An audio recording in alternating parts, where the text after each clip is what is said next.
Hello students, आज हम करेंगे इवोल्यूशन मूल्यांकन। इवोल्यूशन क्या है, मूल्यांकन क्या है। जब हम किसी विषय वस्तु या बच्चे के गुण दोषों के बारे में पता लगाकर उसका निर्णय लेंगे तो उसे हम क्या कहेंगे, इवोल्यूशन या मूल्यांकन। ये कैसा होता है, ये मात्रात्मक और गुणात्मक दोनों होता है। कैसा, मात्रात्मक प्लस गुणात्मक। Quantitative plus qualitative. एग्जाम्पल से लेते हैं, जैसे आप 1 लीटर दूध लेके आते हो तो 1 लीटर दूध की क्या होगी, ये मात्रात्मक। उसकी क्वालिटी क्या है, मतलब दूध में कितना पानी है, वो उसके क्या हो गए, गुण, क्वालिटी हो गई। वैसे बच्चे का हम एग्जाम्पल लेते हैं। जब बच्चा स्कूल में पढ़ता है, वो पढ़ाई में बहुत ज्यादा इंटेलिजेंट है, लेकिन उसके व्यवहार में वो पिछड़ा हुआ है। जैसे वो अपने सहपाठियों को सहयोग नहीं करता, कोऑपरेट नहीं करता उनके साथ, टीचर्स को ग्रीटिंग नहीं करता, तो लेकिन उसमें जो पढ़ाई में इंटेलिजेंट है वो उसकी क्या होगी, क्वांटिटेटिव मतलब इंटेलिजेंट है, लेकिन व्यवहार में वो क्या है, पिछड़ा हुआ है, तो वो उसके क्या हो गए, गुण हो गए।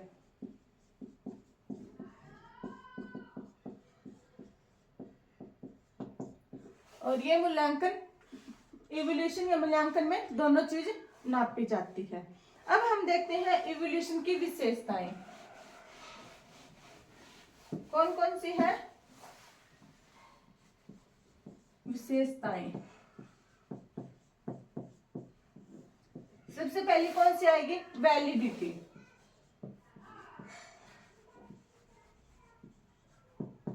वैधता। इसमें क्या होता है, यह वह मूल्यांकन होता है जिसके बारे में हमें जानकारी इकट्ठी करनी है, सिर्फ उसी का प्रशिक्षण करें या मूल्यांकन करें। क्या कहा गया है कि ऐसा मूल्यांकन जिसके बारे में बताया गया हो, सिर्फ उसी का मूल्यांकन करें। जैसे अब आपका सीटेट का एग्जाम है, किसका, सीटेट का। इसमें आपको सीडीपी का सिलेबस दे दिया गया है, मेंशन कर दिया गया है।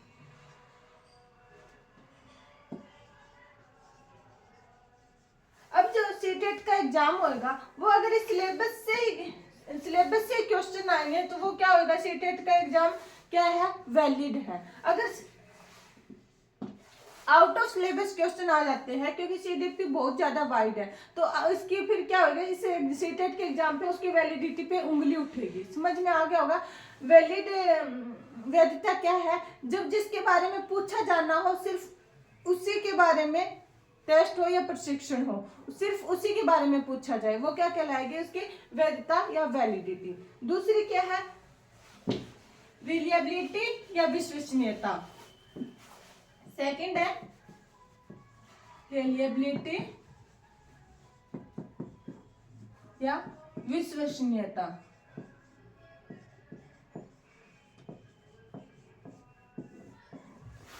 इसमें क्या होता है, ऐसे मूल्यांकन में क्या होगा, किसी भी परिस्थिति, समय या फिर कैसी भी सिचुएशन हो, उसके आंसर पर फर्क ना पड़े, वो हमेशा एक जैसा हो।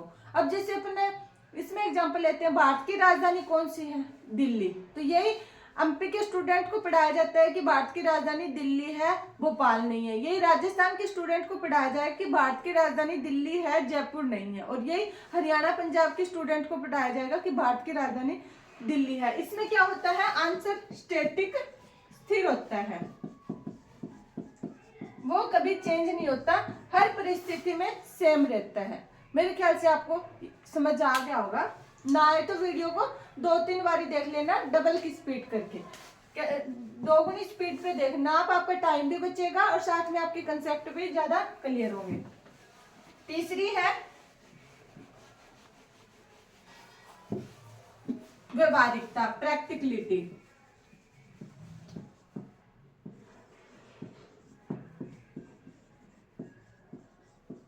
व्यवहारिकता,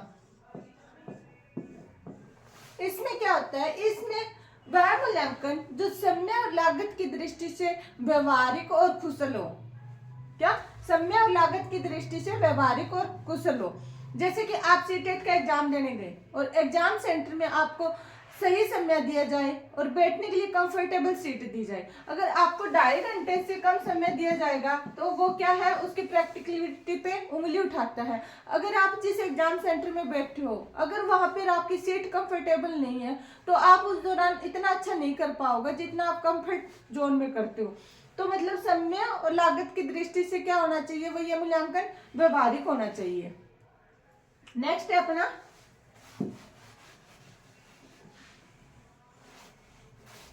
वस्तुनिष्ठता, ऑब्जेक्टिविटी।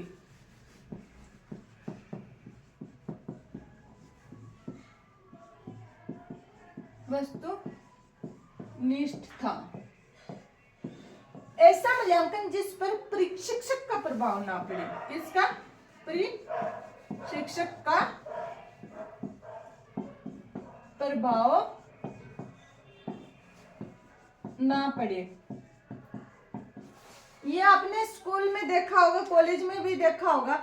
जब हम स्कूल में होते हैं, बोर्ड के एग्जाम होते हैं, तो हमारे एग्जाम दूसरे स्कूल में भेजे जाते हैं और दूसरे स्कूल के एग्जाम अपने स्कूल में चेक होते हैं। क्यों? क्योंकि इससे प्रशिक्षक का प्रभाव ना पड़े। क्योंकि जब टीचर बाय फेस किसी स्टूडेंट को जानता है और उसको अगर वो अच्छा लगता है, उसको तो वो 100 में से मतलब 90-98 दे देगा, और जो उसको पसंद नहीं है उसको लुढ़का देगा। तो वो क्या हो गया, प्रशिक्षक का प्रभाव हो गया उस पर। तो हमारे स्कूल में वो एग्जाम फिर दूसरे स्कूल में भेजे जाते हैं बोर्ड के, और दूसरे स्कूल वाले एग्जाम अपने स्कूल में चेक होते हैं। इससे क्या होता है कि वो बच्चों के एग्जाम पर, पेपर पर प्रशिक्षक का प्रभाव नहीं पड़ता।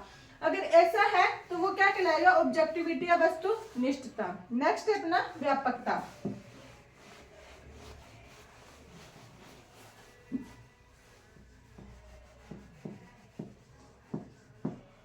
इसमें सारे गुणों का मूल्यांकन होता है।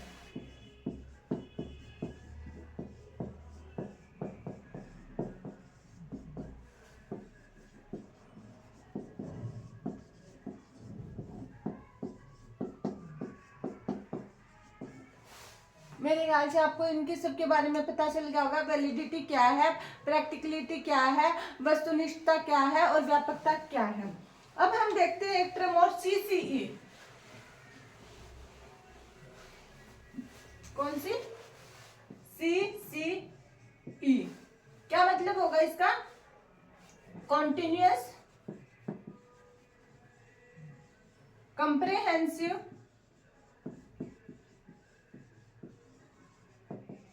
इवोल्यूशन।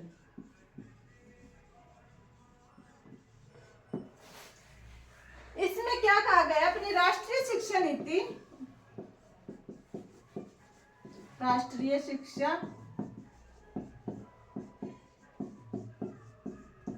1986 किस पर जोर देती है? इसमें अपनी जो राष्ट्रीय शिक्षा नीति 1986 है वो क्या कहती है कि शैक्षिक के अलावा गैर शैक्षिक मूल्यांकन के साथ साथ गैर शैक्षिक गतिविधियों का भी मूल्यांकन होना चाहिए। अगर हम ऐसा करेंगे तो इससे क्या है, बच्चे की गलतियां ज्यादा पता चलेगी और उसमें ज्यादा सुधार होएगा और उसकी अधिगम प्रक्रिया ज्यादा इंप्रूव होएगी, और यह संपूर्ण अवधि के लिए होने वाला मूल्यांकन है।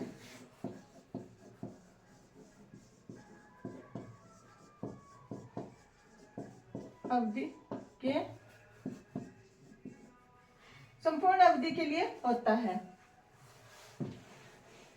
आज अब एक बार रिवाइज कर लेते हैं जितना अपन ने देखा है। आज हमने क्या देखा, इवोल्यूशन की या मूल्यांकन की परिभाषा।